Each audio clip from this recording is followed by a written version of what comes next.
to Laurie's Little Studio. I'm Laurie, and I realize that this looks like a huge mess, but I've actually been kind of straightening up the studio from my last project, which was this little wallet, View D of the McCall's M5897. I really enjoyed that project, and now I'm looking for something to do. I finished that.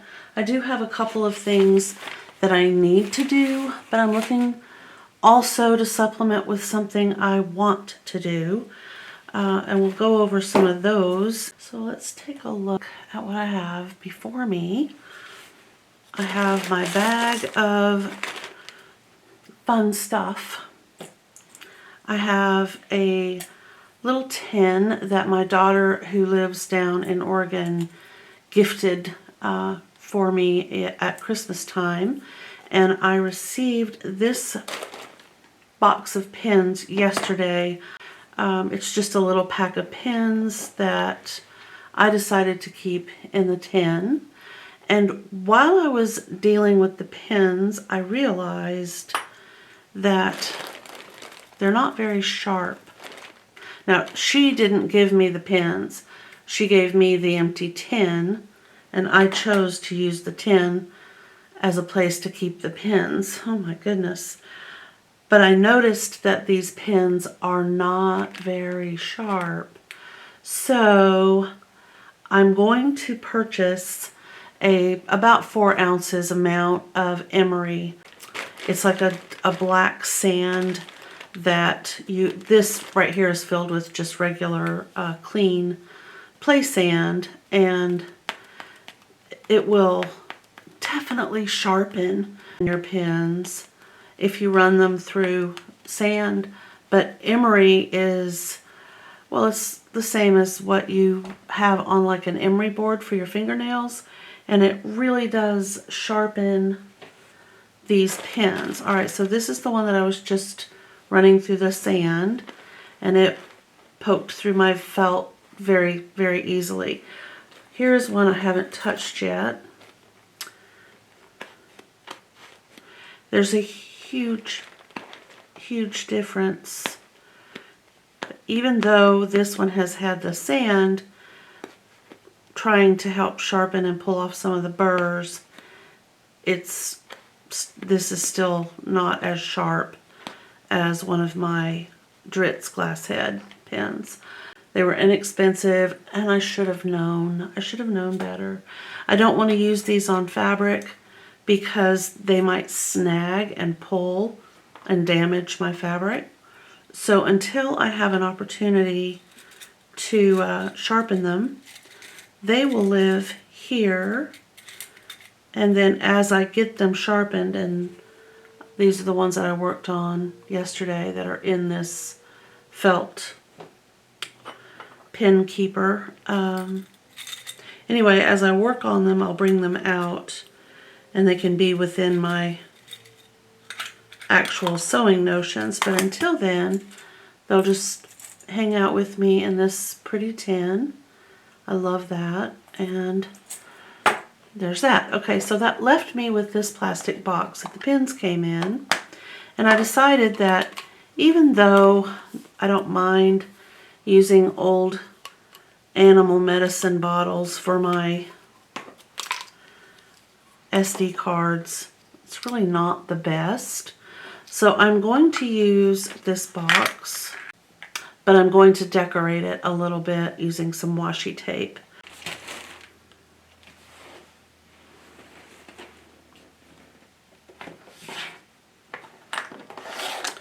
Okay, so the issue that I'm having with the box, I tried to remove the label that was holding the box closed, and it's left behind a sticky residue.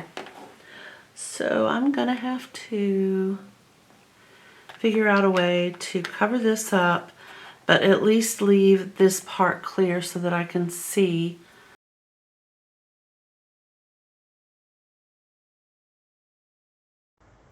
So the first thing that I decided to do was choose my washi tape, and I wanted it to be floral, more spring, a little bit less dark. The SD cards that I use are generally black, and I wanted something that would show up in my sewing room. So I decided to go with these colors. And then it was just a matter of applying it. Washi tape doesn't really stick to a lot of things, I have found, other than paper. So, you know, sometimes you will have it just come off, in which case you just have to find another piece of washi tape. I like that blue floral. My daughter Candace gave that to me, and this pink gingham. They came together in a pack, and I really like the way they look together. I've always been a real big fan of floral and gingham in combinations, so it works for me. But then I realized it just looked a little austere, so I thought, well, I'll just do the back. There's an issue with gingham, and that is you have to line it up perfectly. So I just covered up the join with the scripted tape, which I thought looked pretty. It seems to work pretty well for me across the back and the front. And I've been using this box for my SD cards for at least a week, and it works really well. It opens and closes just like it should. It's easy to find. It's not taking up a lot of room. I have more of these. They're just scattered all over the house, which is why I needed a little box to keep them in. Okay, so looking at this right here, I'm thinking I need to make a little washi tape bag. I just used up my remaining little 3-inch squares, put a bow on the top, and then I'm using a office binder clip to hang it with, and all my washi tape is in there. There we go, it's hanging up. So I have one project done. I wanted something to do with those leftover 3-inch squares, and they are all gone from my work surface, which is good news for me. This is my sketchbook, and somewhere, I don't think it was this one, I do have somewhere a sketch of an idea of something that I want to make. All right, I'll be back in a little bit, and we're going to design. Was it in here? There it is. Okay, so it's going to go over the shopping cart handle, and I think I'll use an elastic with a big button. A standard shopping cart in the US is 20 inches wide from one side of the handles to the other side, and sometimes 20.5, but I'm just going to say 20 inches. So this is my, today is Tuesday, and it is January 12 of 2022. So shopping,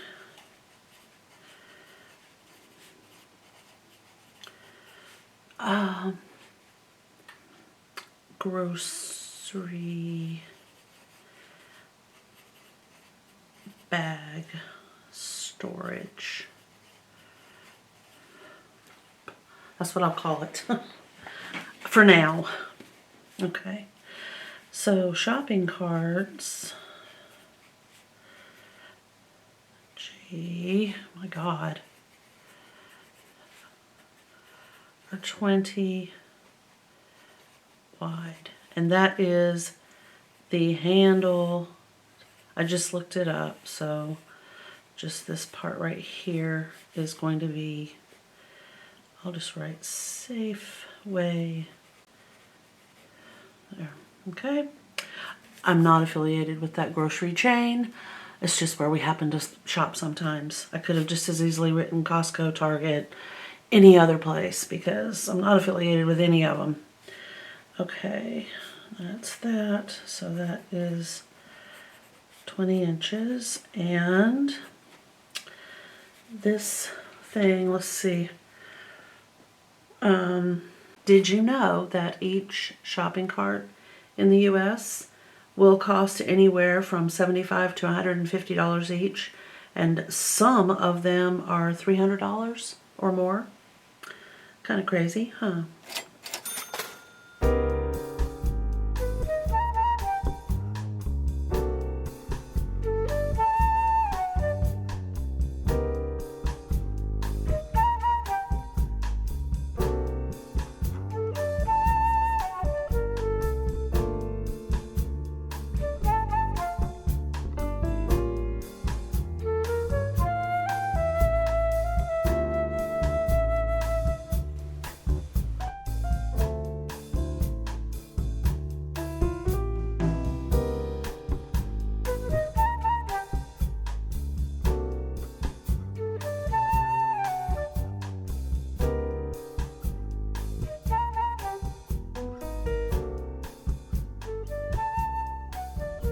So my plan at the moment is to set this fabric aside. It will be used in this project, but in a different way. This fabric right here is going to be the bag, the storage bag. Because, I mean, really, because. So my bag storage is going to be 15 inches this way to here, and I believe that this will accommodate all of the bags that I have in storage that I'm not using in my truck. I don't carry because I keep forgetting to put them out there. I'm going to cut it at the bottom right here, and I'm going to use something else for the bottom. I need to cut that 3 inches, or actually 3.5 inches, so I will have seam allowances, and it'll give me a good, 3-inch bottom, and it's not going to be an envelope style, which could be difficult to put a whole bunch of bags in. But this will be the front of one, and the other side will be the back. And I'll have to decide which is which, because that will determine what comes across the front to connect to which side. So it would be either one. I don't really see a benefit. Obviously, this one will have to be turned around. I'm looking at, yeah, this is obviously going to be upside down. So when I cut this, I'll just turn it so that they're both facing in the right direction. And then I think I'll use this as the bottom.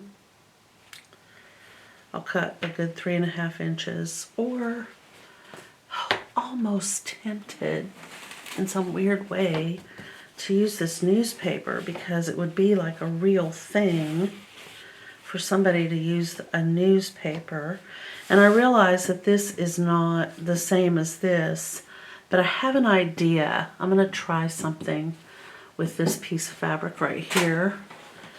I am going to cut this right here so that I just have this nice big piece, and I'm going to mix up some hibiscus tea, and I'm going to see if I can get some of the red hue that this has onto this using hibiscus tea. I don't have an onion that I can use, so that's going to be what I do. Let me grab my Kai scissors. Just going to cut right along here.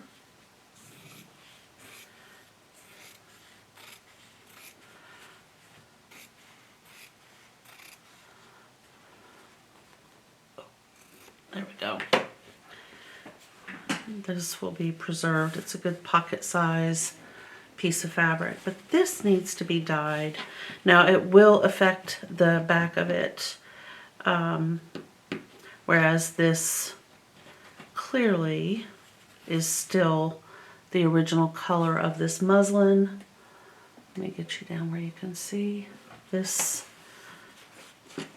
on the back side has not been affected by this print on the front side.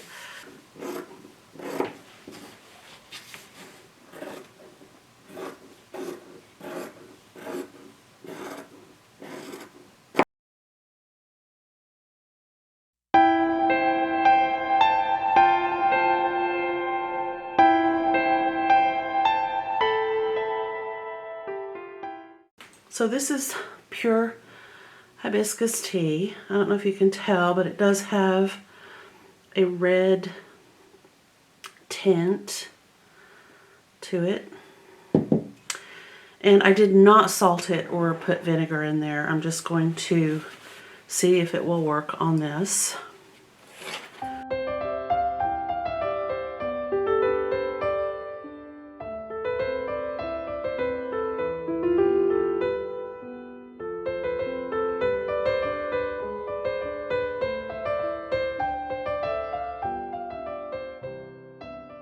This is the fabric right here that I'm using, and it has a purple and kind of a peach and a little bit of a muted salmon color in there.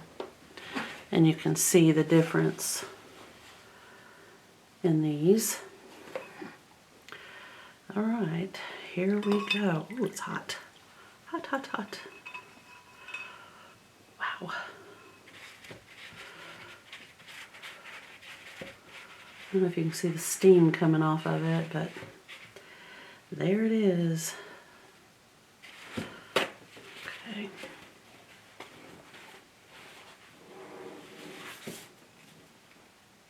Yeah, it's really, really warm.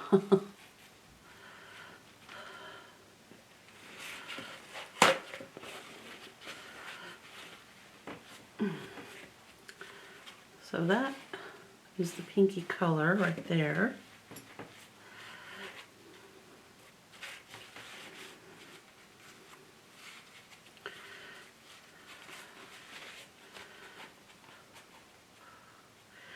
And I believe it was a success. I'm gonna try to get as much water out as I can.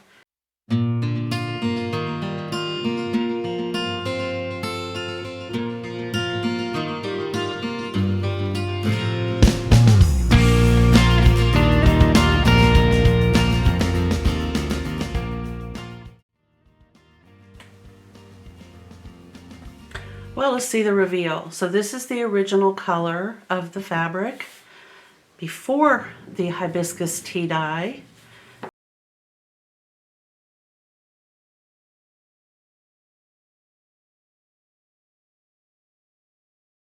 This is what happens when you use a tea dye.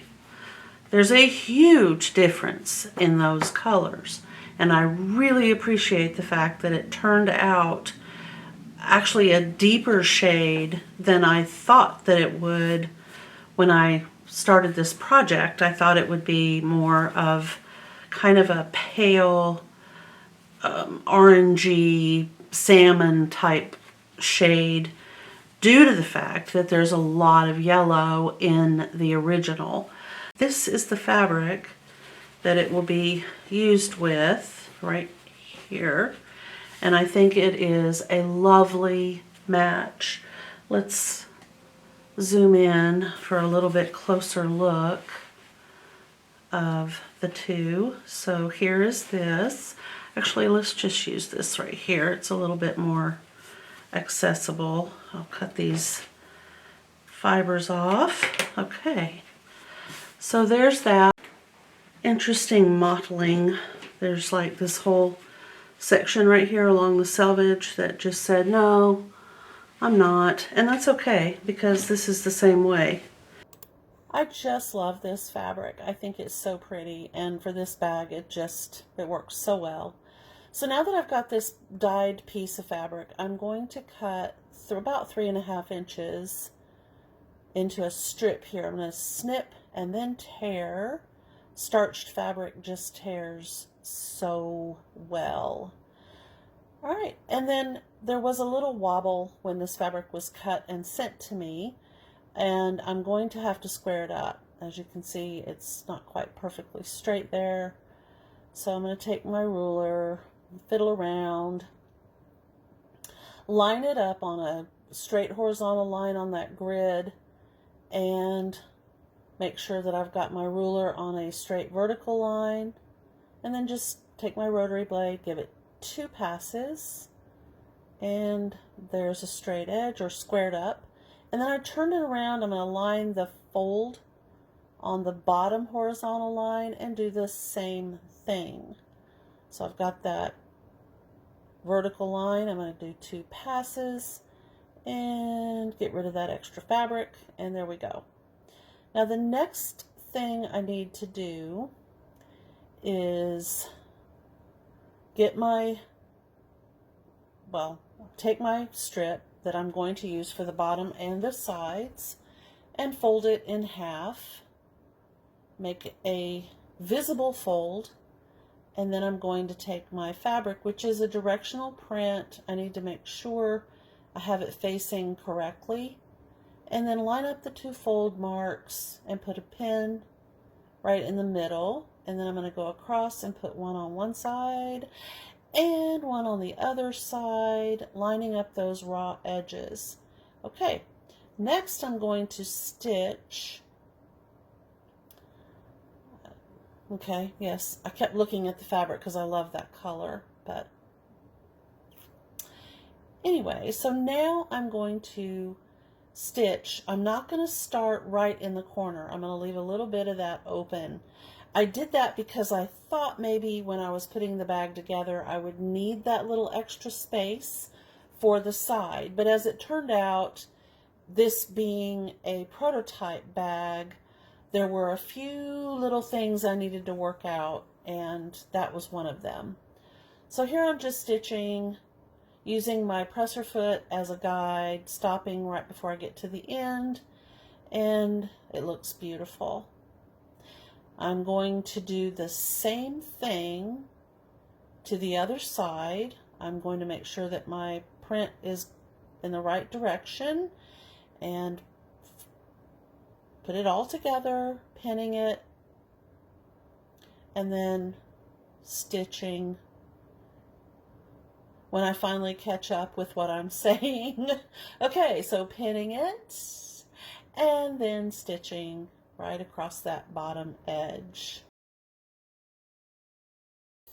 So as you can see, that is the distance between where the end of my fabric is and where I'm going to begin stitching. And I will end in basically the same spot all the way down here on the other end. Very good. And now I'm just going to make 2 pieces that I can stitch along each side. And I'm thinking I'm going to use this. Am I crazy? Oh, I think that's gorgeous. Okay, all right. So I'm going to cut it.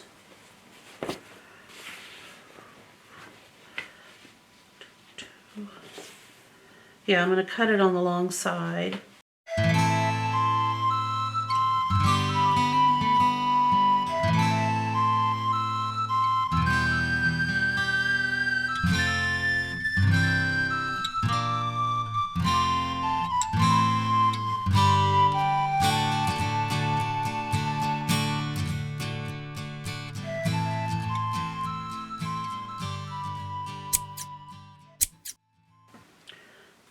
Okay, so I think I just cut too much fabric and really confused myself there for a minute, because all I needed to do was add a strip to the lower edge down here, which, why that wasn't making sense, I don't know.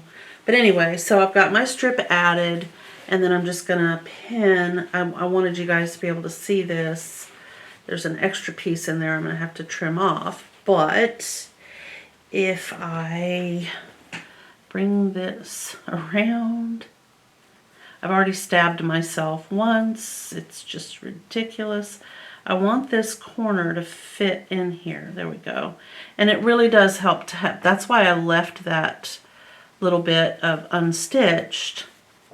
I knew it was running around in my head, but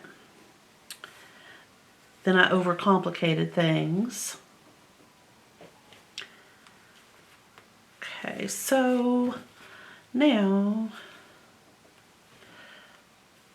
and it's okay if I have this extra fabric because when I cut it off, I'll have some pre-cut pieces for handles and wraps and pockets and whatnot.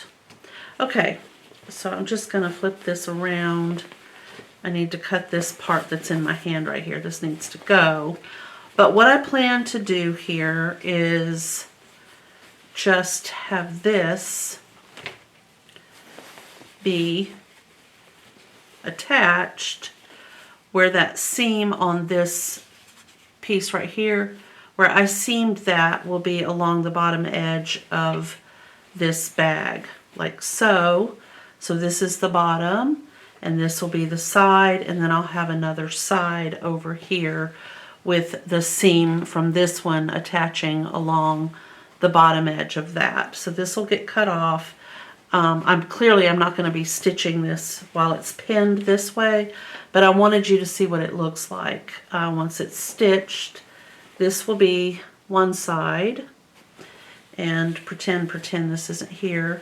This will be the bottom, and it'll be a straight stitch across there, and we'll have the exact same thing. This is the bottom, and then we'll have the other side over here, and the total amount of space will be 3-ish inches across the bottom and along each side.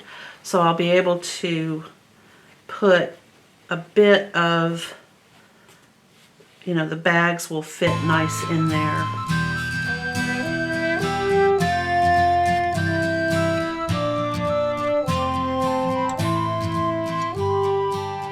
In my head, I'm saying we need to dye this, and then I'm going to make that flap closure. We'll pretend like this fits here, and it has come all the way across from the back, like this, and then this will just, like a messenger bag, flap over. There'll be a button in this area and a type of elastic.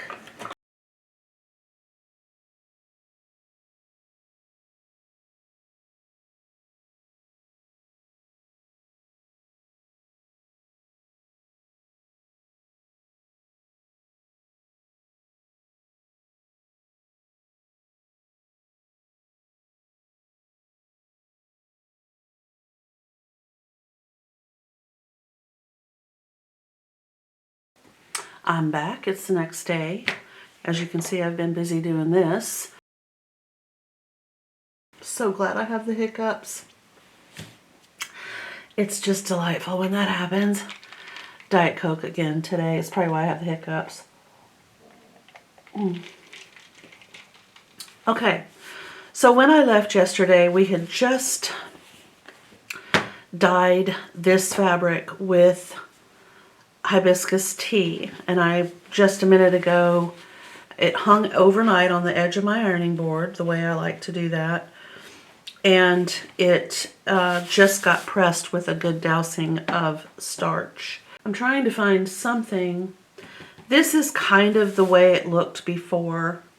We can always go back and look at the video to see the color comparison, but it did have a great deal of the same shade of yellow, and now it is a dusky pink, as you can see.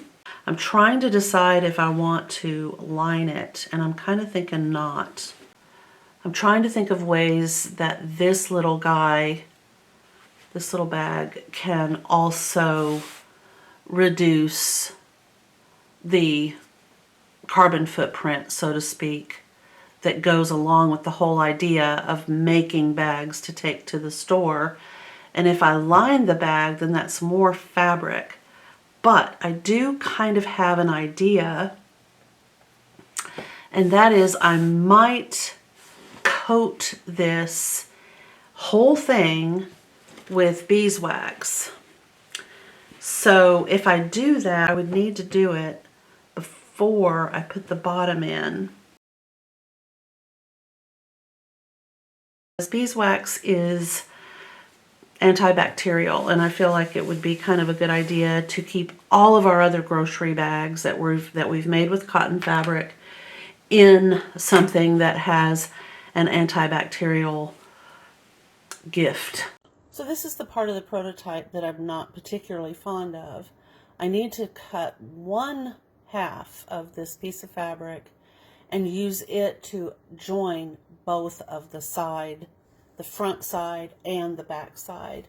But I didn't think about that, and here I am cutting out the bottom and attaching that newspaper print is the bottom of the bag, and it extends out to accommodate those two sides. I know this is confusing, but when I make the next bag, I'll show you. I'm just matching up those seams, getting it where it looks good on the side, and stitching it down. And I did this for both the left side of the bag and the right side of the bag, where I would have really wished that I had remembered to just use 1 3-inch strip between both the front and the front and the back, and not 2 as you're seeing me do here. It does work, it's just a little bit bigger bag. So the next step is to do the beeswax, and like I said, I'm going to try to set up the camera. We'll see if it works. Okay, so here I am at the ironing board, and I'm putting a piece of parchment paper down, pinning it with glass head pins, and now I will put my fabric down on top of the parchment paper, and I'm doing like in thirds. Kind of warm it up with the iron, and then sprinkle the beeswax beads just kind of randomly around, like so. And again, if I had been thinking, I would not have allowed that to accumulate in the side seams or any of the seams where I would be sewing. Okay, so now I've got another raw piece of fabric I'm warming up with my iron, and I'll spread out some more of those beads and put the parchment paper back on the top. Now the parchment paper that I'm ironing on top of will have a heavy wax coat on one side, and you want to make sure that you're pressing from the side that does not have that heavy wax. You'll ruin your iron otherwise. So just, take a minute to check to make sure that you've got the parchment paper turned to the appropriate side, beeswax to beeswax. And if you're missing some spots or have a few spots that you think are a little bare, go ahead and sprinkle some more, press some more. And I did use some steam if I felt like I needed it.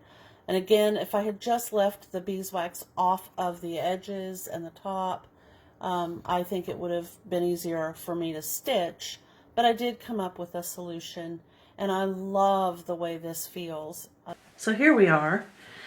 This is my fabric, and I don't know if you can see the difference. Let's see. Here's a piece of this that has not been waxed, and here is a piece that has been, obviously. It's weird, isn't it? So I suggest, if you've been thinking about doing a beeswax project, this is kind of a good one. It adds a layer of antibacterial protection, I guess we'll call it. And it also helps with a little bit of waterproofing. So if something leaks, although I'm not planning to use this as one of those kind of bags, I know this one's not going to get, you know, drenched, hopefully. But if something were to spill on it or in it, it's got a good layer of wax to help keep it from being too porous. Okay, so because I added this to this, it's going to be a little bit wider. And my plan now, of course, is to turn this right sides together. And I want to flip this top part down a good amount. Get this ruler out of the way. And press this down. It should stay because of the wax. And then press it down again. Now I have to add my fold over piece. So I'm just kind of making this up as I go, obviously. Let's see, we're going to fold this down. I wanted a good amount of a hem on the top. Extra fabric and extra leads to stability. So that's why I'm doing it. All right, we'll set these together. Bama got tired of his toy. He's just looking at me like, why, Mama? Well, just why? It's the way it goes, bud. I'm sorry. Okay, so that's what this was. Now I remember. Because this is going to always be on the outside, I don't think it needs to be waxy. Okay, so we're going to make the fold over top. It's like a laptop or a messenger bag kind of top. And I've got my fabric. I'm going to actually fold it in half to find that center, get that fold, and then I'm going to take my ruler, measure how far down I want it to go. And I marked out that, and then I decided to add a seam allowance. So now keep the top of the ruler right on the fold and just mark that line, which for me happened to be right about 9.5, and just mark it all the way across on 1/2, fold it back, and then don't forget you need to pin it to hold it in place because it will shift. That's 4 layers of fabric. So I do the cross method with my pins when I'm going to cut, and then just cut that out. Make sure that you're cutting on the actual cutting line, and then remove those pins. I like using my little sand pin keeper, okay? And the top isn't even because it wasn't even when it was cut and sent to me. So I figure, okay, I can trim that up, square it off, make it even. I'm just going to use that Omni Grid and my rotary cutter. And lo and behold, right sides together, I can just stitch. I do need to mark a spot for the opening, and I decided to do it across the top. So about the width of my hand, just so I know I can get my hand in there to turn it around. And then I'm just going to stitch.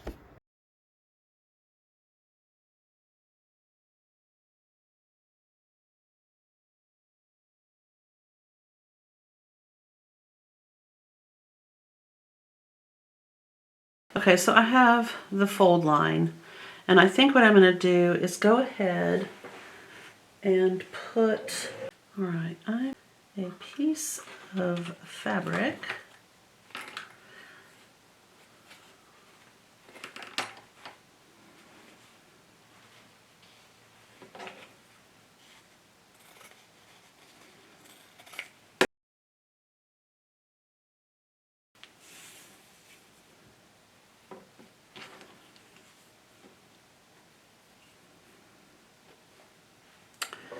Okay, so I'm going to pull this out right here. I could have done this first, but I didn't. All right, and I'm going to zigzag over the elastic, and I need to put my needle down.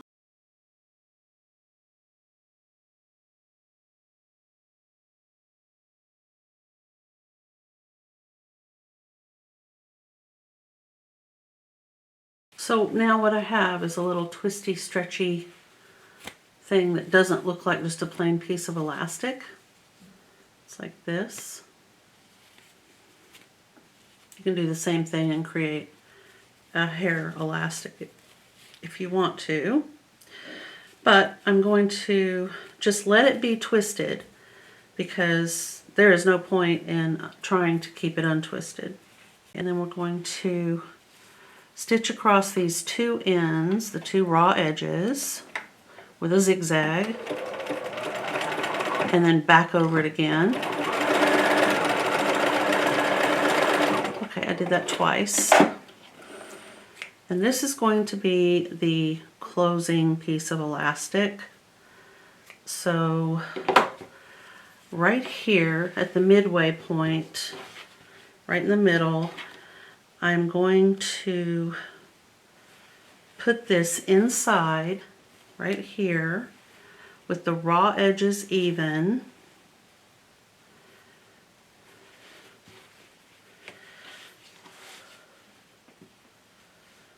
Right on top of that middle fold, and pin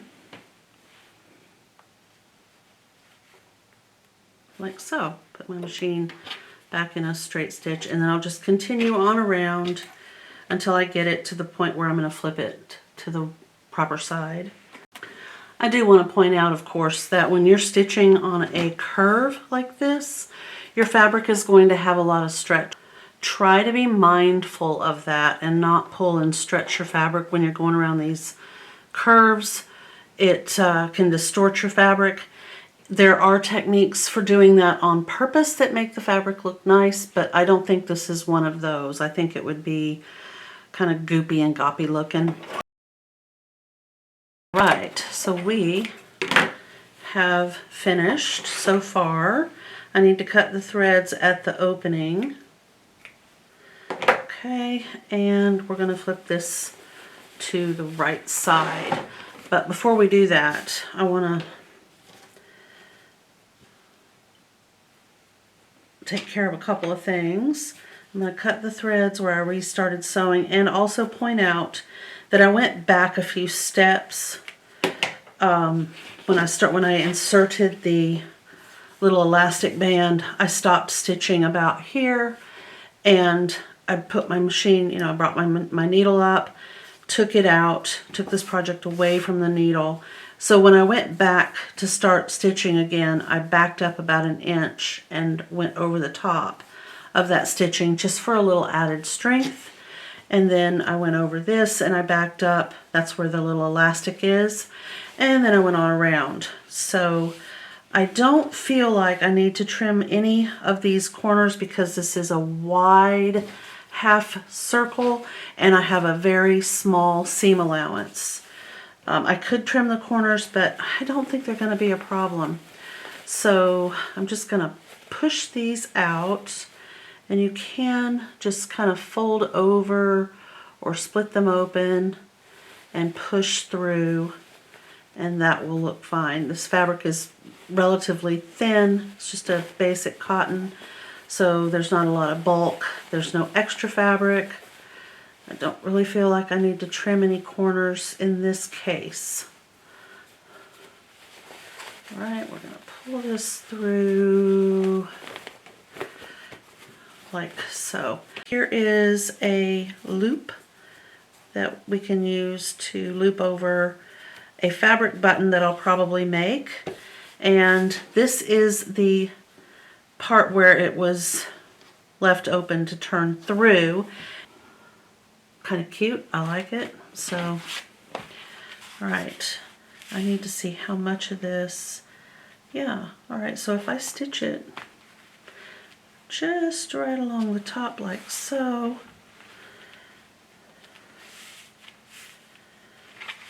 I'm just trying to decide if I should do it before or after I stitch the sides.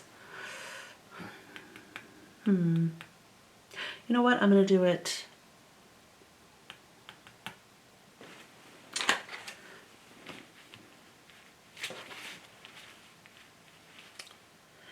okay.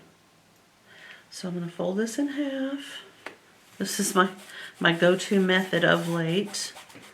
Alright, so I have a halfway spot there, and fold this in half. Got a halfway spot there. So I'm going to line this up, half and half, there and there. Perfect. This needs to come this way. So what I'm looking for is a seam allowance on my sides right here. And there.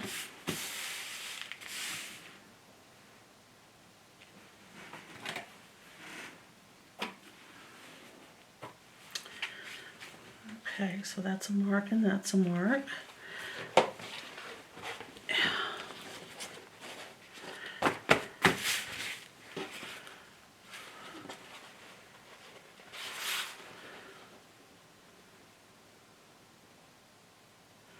Okay, so first things first, we're going to stitch this down across the top.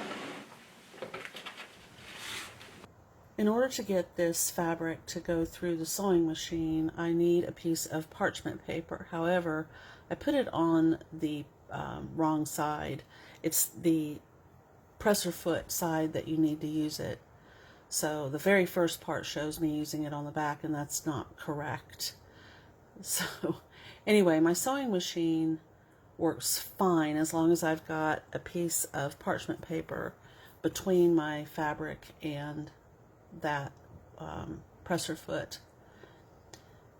Get those stitched, and then I decided I wanted to go ahead and cut my 3-inch boxed bottom sections. So I'm just measuring that out and going ahead and cutting it. I'm using my scissors that I normally use to cut paper because of the heavy wax. All right. Now the way this works, if you've not made a boxed corner before, is we're going to go ahead and do up these side seams, which I think I'm going to go ahead and leave a little bit bigger than I had initially thought, because the top does not have to match that much, and I want this to be, yeah. All right, so here we go.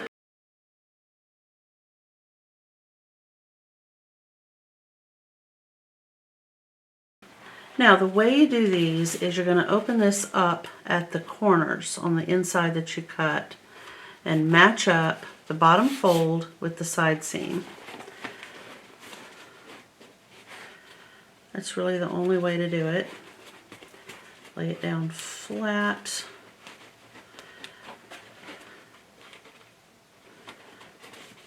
Like so. And stitch right across that lower edge the best you can with your mess that you've made. If you're me, I am going to have to tell you, I absolutely keep the wax away from your stitching lines. No matter what you do, don't let the wax get on the stitching line if you're doing one of these, or use fabric that's already waxed.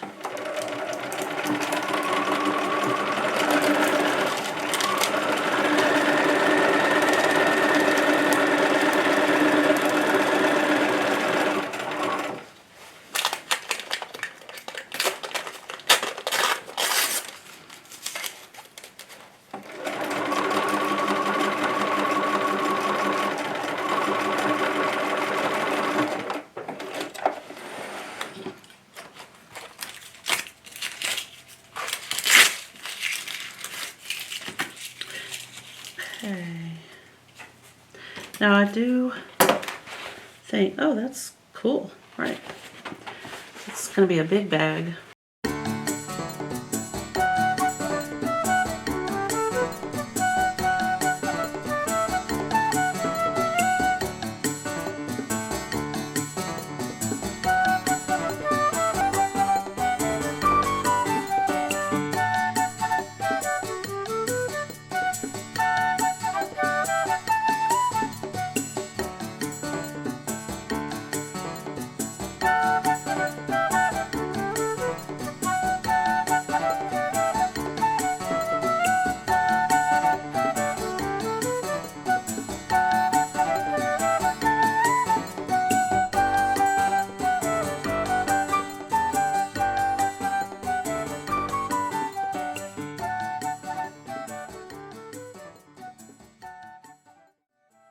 Now, these sides will fold in because they have a seam right in the middle. The bottom doesn't have a seam, but it should also fold in. I'm just going to see how easy it is to get it folded up. So if I wanted to put it, there we go, in my purse, I could, but I also have to remember I've got the lid. I keep calling it the lid. The flap. Yes, it's the flap. Okay. And in a minute, after I get the flap sewn on, I will go get all of my grocery bags and we'll see. We'll give it a trial go. All right. So I'm imagining it just kind of hanging on the front of the shopping cart with this. Oh, that is too cute. And I could actually, that'll save me some agony. How cute is that? Because I can sew the straps to this. Okay, so I don't have to do any more sewing on the actual waxy bag.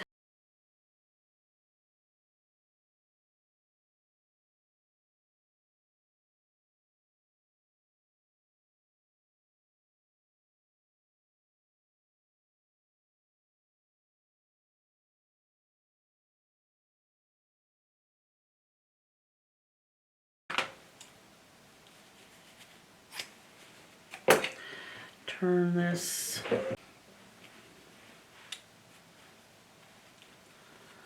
Alright, so we're going to split it open. Okay. Pop this down inside. It may feel a little awkward the first time you do it, but if you just tell yourself, I'm the boss of this pin and I need it to do a job, and the job is that it's gonna go down into this tube and come out the other end. There you go. All right, so remember though, you don't want to pull on the pin if that makes sense. It will easily damage, it could tear a hole in your fabric. So just work it down to the part where it's attached to the fabric and then hold on to that fabric and pull instead of the pin. Okay, and then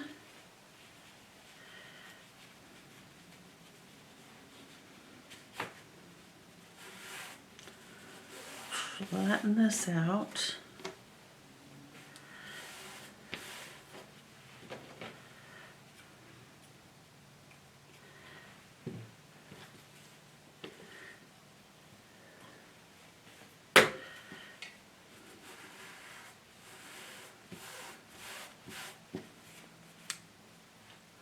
Alright, I still want to have a little bit of this folded down to the inside. I don't want this to have a raw edge.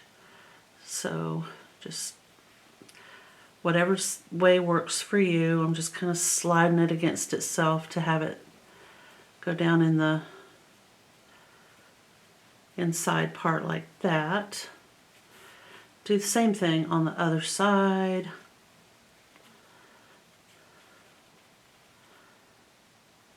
And there's no glamour at all to this. You know, if you say I'm going to do it 1/4 of an inch, that's fine. I feel like if, you know, if you get it too fiddly, then at that point you're doing what I've heard one of my favorite YouTubers' mothers say, which is romancing the ordinary. It's kind of silly, actually. You don't need to do it. You don't need to have it be exact, because all you're looking for is a finished end and enough length that you can make a loop with a piece of Velcro. So we don't need to get silly about measurements on something like this. If you want to, if that's what you want to do, by all means, then whatever makes you happy should be what you do, but that would be just too fiddly for me.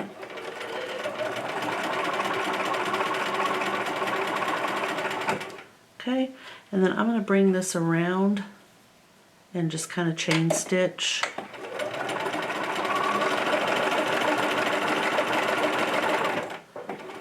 Like so. And clip it apart and cut my threads. Alrighty, now I think I brought my Velcro over here the other day. I feel like I had it in my hand. Okay, so one of the things that happens when you have a couple rolls of Velcro hook and loop tape that you do not put in a Ziploc bag is that it gets fabric fibers in it. So I'm not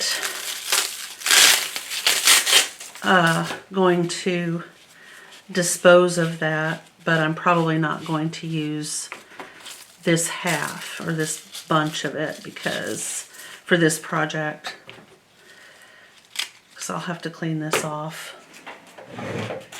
Okay, so I just need a little tiny bit. This is the way the Country Brook comes to you. It will come in a nice package. I've had this for 3 years now, maybe 4 actually. And you get it in a set. So you have your hook side right here, and it will be attached to the loop piece like so. So I cut little squares to each of the hook and to each of the loop, and I decided to just sew that on in a square pattern. I did not do the X across. I was kind of fiddling around and thinking about how I wanted this to attach, and I chose to do the all the way loop around, so it will be in a complete loop around the handle on the grocery cart. And there's the hook side getting stitched to that one, and I'm going to do the exact same thing on the other side. Okay guys, so here is my little packet. I think that's what I've decided to call it. Pack-it packet. And my other arm is full of all the bags that I've got that I've made to take with us when we go shopping, and manipulating around with these in my arms is a little difficult, but I wanted to kind of give you some dimensions. This is clearly a prototype. I think there are some improvements that we could make, but for the most part, I think it's just perfect. Okay, so this is the inner bag, and which has been, as you know, infused with beeswax. And the general measurements are 14 by, let's see, the bottom is 6.5, And then the drop over begins here. So the full, let's see, the whole flap is 8 inches. And then I just ended up making, while I was talking on the phone with my sister yesterday, I just ended up making this little tassel from some of, there they go, they fell to the floor, to just out of pieces of leftover fabric. And I think that's going to be enough weight, you know, to keep the flap down. I don't feel like I need to put a button on it, and I kind of like the way that looks. It's interesting. I do feel like this needs to be kind of like braided hair, but knotted. It just kind of has like spider legs going on. There we go. Okay, so, and if I wanted to, I could put some beads. If I had some wooden beads, I might. Could probably sew some buttons, or, you know, there's a lot of different things that you can do with these fun tassel-y kinds of things. I could even put like a D-ring or something on here. But that, for now, this is basically it. It's just tied fabric. I tied it around a big knot of fabric onto the elastic that I made. So just very bespoke. Okay, so, and then I've got it on this bar so that you can see it does hang nicely. I need to open it. Because it's got beeswax, it is a bit sticky, but here we go. Now what I would like to try to do is pack it. I want to put the bags I have in here, and we'll see how well they are accommodated. So let's just slide everything back a little bit. Alright. So this is one of our grocery bags that I made. It's got a receipt in it. Okay, so here is one. This is a rather large bag that I made from a jelly roll and just strips of muslin that I happen to have.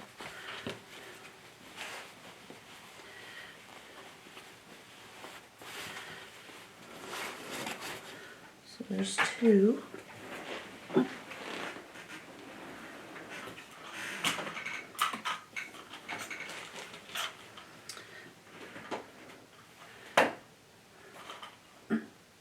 Okay, this one is a June Taylor that I made. If you've ever ordered one of the, or purchased one of the June Taylor bags, they come with, oh, let's see, let's start over. This one is a June Taylor bag that I ordered, and I think it's Alexandria is the name of it. I'm sorry if I'm wrong. I'll try to, if I pop the name here, it's new. It's because I had the name wrong. But I purchased this fabric, the jelly roll, and then the June Taylor kit comes with the pre-printed batting, and then you just put your fabric on in the manner that they tell you to.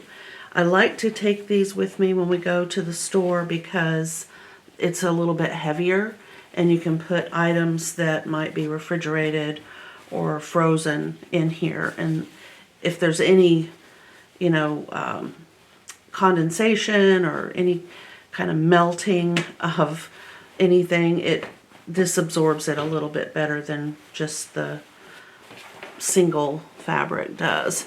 So this is a big heavy one. I'm going to see. I might have to put this one in here. Yeah, okay. That fits like that. And then I have, this one is made from, clearly I need to vacuum. This is all over the floor down there. Denim and some old ticking. And I did not line it, but it's heavy. It has a pocket and the Levi's logo that was on this pair of jeans. So it's a little bit heavier than some, but not as heavy as that June Taylor. Alright, there's that one. And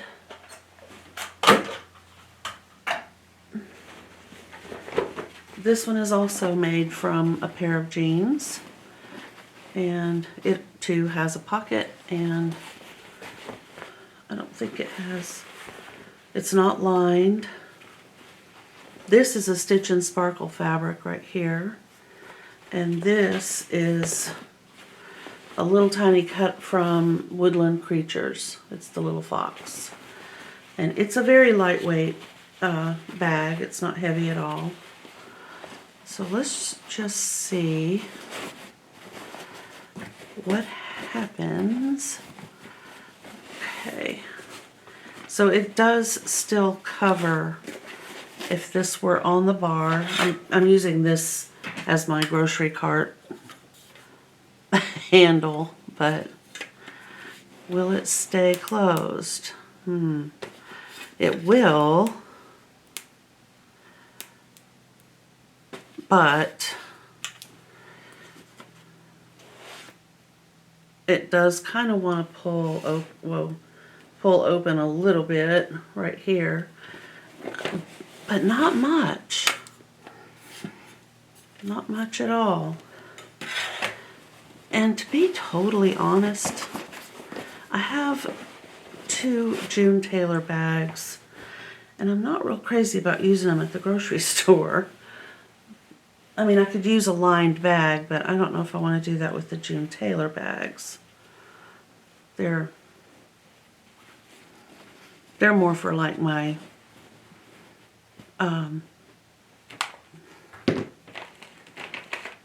this kind of project right here. I don't even know if we did use it.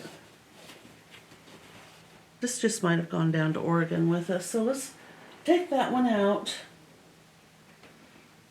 and see what happens when we don't have that heavy in there. Yeah, it's still kind of falling open, so it will, I think it's going to have some type of a closure, which is fine. I can make like a little button to put this over, which is what I will do today. In order to get the round shape that was kind of full and fluffy that I wanted, I used some scraps of batting and interfacing just for stability, cut down into little squares. I did eventually cut that into a circular shape, and just kind of figured out how big I wanted this little ball to be. I wound the ends together with floss and thread and made a button, and it sewed right on really nice. And so far it is doing a fantastic job at keeping the packet closed. And I love the way that looks. To me it just says boho, and the wax is holding up really well.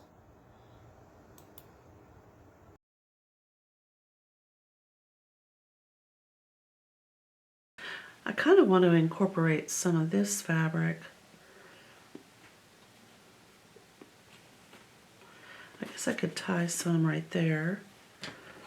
We'll just do a little bit.